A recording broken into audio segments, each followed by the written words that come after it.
Hello, vinyl community. I'm Gary, and this is Physical Format Rock and Roll. Thank you for tuning in. I appreciate it. Hey, it's contest time again. Let's do one for Edward over at Proghat. Cheers to you, Edward.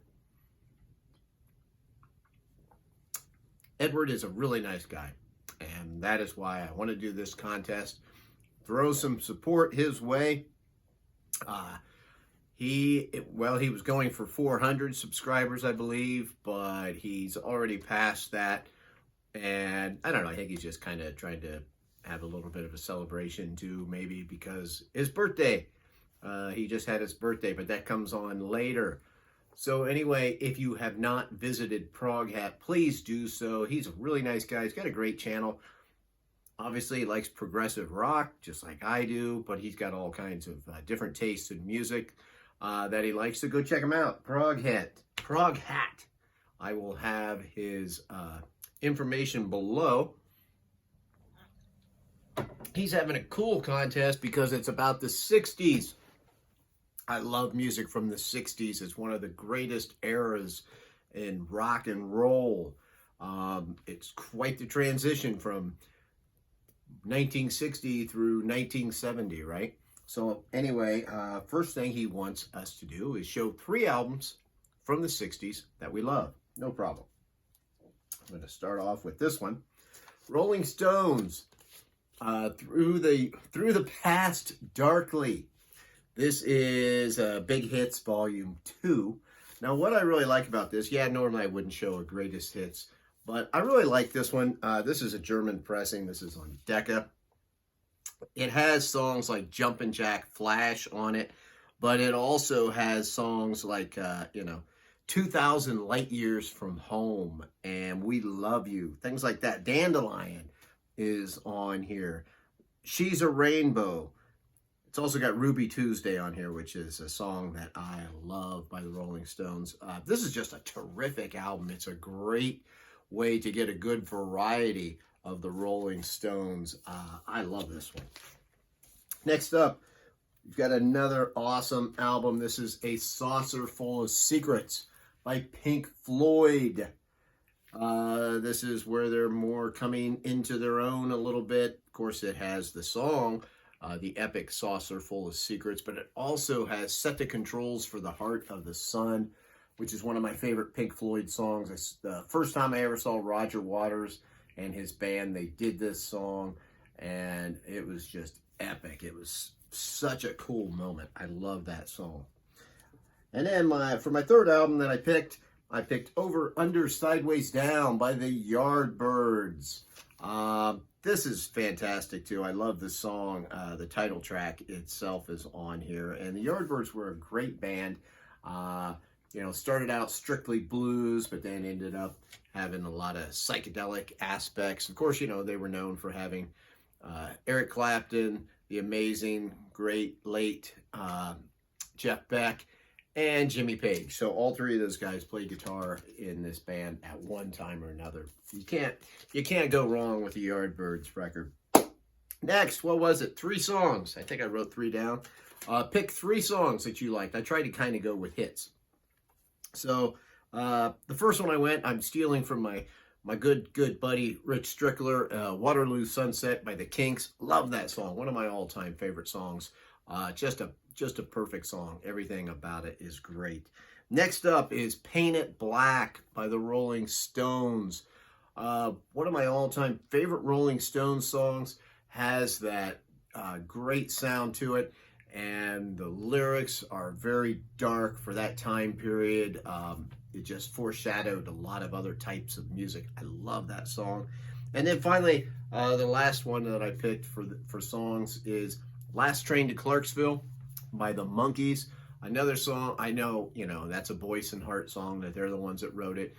Be much cooler, right, if I picked one of the Michael Nesmith penned tunes or whatever, which I do love those. I love the Monkees. The Monkees were actually the first band that I was ever aware of such a thing as people coming together, forming a band, was the Monkees.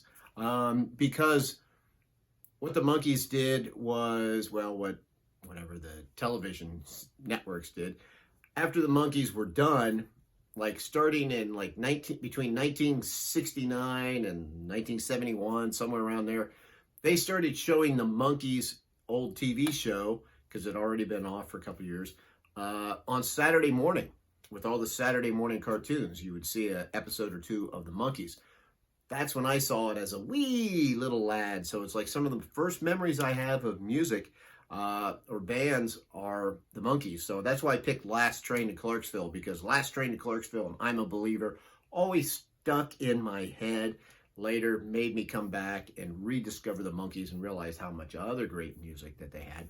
It's funny though, because the Monkees, by that time, Peter Tork was gone, and they were trying to be, more serious. They had already been trying to do that for a couple years. And now all of a sudden their show was being shown for a bunch of kids. And it's kind of interesting because the contract stipulations, they had to make some commercials. So they did a commercial for Kool-Aid and Kellogg's or whatever, but it's kind of corny what they had to do. Matter of fact, you know what? Let's take a look at that real quick, one of those commercials. Very amusing to me. Hey, let's make some new sugar sweetened Kool-Aid with the sugar already in it. I got the water right here. Fantastic. I got the Kool-Aid. Make friends with Kool-Aid. With Kool-Aid, make friends. Make friends with Kool-Aid. For fun that never ends. Make friends with Kool-Aid. With Kool-Aid, make friends. Make friends with Kool-Aid. For fun that never ends. Get together with Kool-Aid. It's a scene to make. Get together with Kool-Aid. And give your thirst a break. Make friends with Kool-Aid. With Kool-Aid, make friends. Make friends with Kool-Aid. For fun that never ends. So you can see kind of what they were dealing with. It was kind of hard for them to be taken seriously, I would imagine, after doing commercials like that. The last part of this, Edward was born in 1968. So like me, he was born in the 60s. And he said, show one of your favorite albums from that year, 1968. I had to go with this one, right? Truth by Jeff Beck. I am a huge Jeff Beck fan. I was terribly saddened by his recent passing. Just got to see him back in October, so it really hit hard. You know how we are sometimes when we lose some of our musical heroes. It just really hits you hard. This album, this should be in everybody's collection.